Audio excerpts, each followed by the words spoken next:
இன்றைய வசனம் ஆதியாகமம் 28ஆம் அதிகாரம் 15ஆம் வசனம்.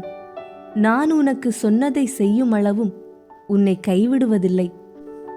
கிறிஸ்துவுக்குள் பிரியமானவர்களே, எப்போதுமே ஒரு பெரிய மன உளைச்சல், தூங்கா இரவுகள், எல்லா பக்கமும் அடைக்கப்பட்ட கதவுகள், பல நேரங்களில் யாருடைய உதவியும் கிடைக்காத சூழ்நிலைகள் கூட உருவாகலாம்.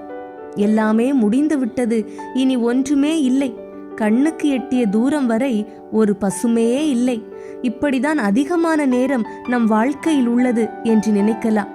திடீரென எதிர்பார்க்காத வகையில் வாழ்க்கையில் புது புது பிரச்சனைகள், புது புது எதிரிகள், புது புது அவதூறான வார்த்தைகள், அநேக நினைவுகள், மனித பலத்தால் ஒரு அடி கூட நகர முடியாத சூழ்நிலைகள் உருவாகலாம்.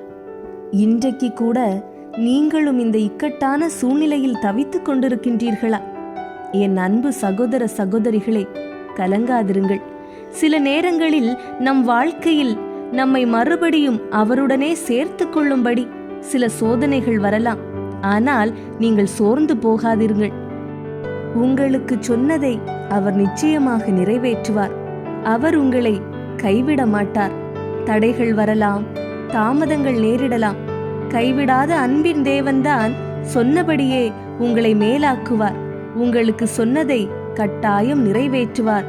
விசுவாசியுங்கள், தேவ மகிமையை காண்பீர்கள். ஜெபம்.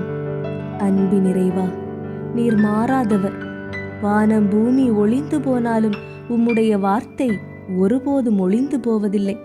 உன்னை விட்டு விலகுவதுமில்லை, உன்னை கைவிடுவதுமில்லை என்று வாக்களித்த இறைவன் அவ்வாறே செயலாற்றி கொண்டு வருவதற்காய் உமக்கு கோடி நன்றிகள் தகப்பனே. உமக்கு பயந்து உமது கட்டளைக்கு கீழ்ப்படிந்து நடக்க ஒவ்வொருவரையும் போதித்து வழிநடத்தி காத்தருளும். அவரவர் தேவையை சந்தித்து ஆசீர்வதித்து காத்தருளும்.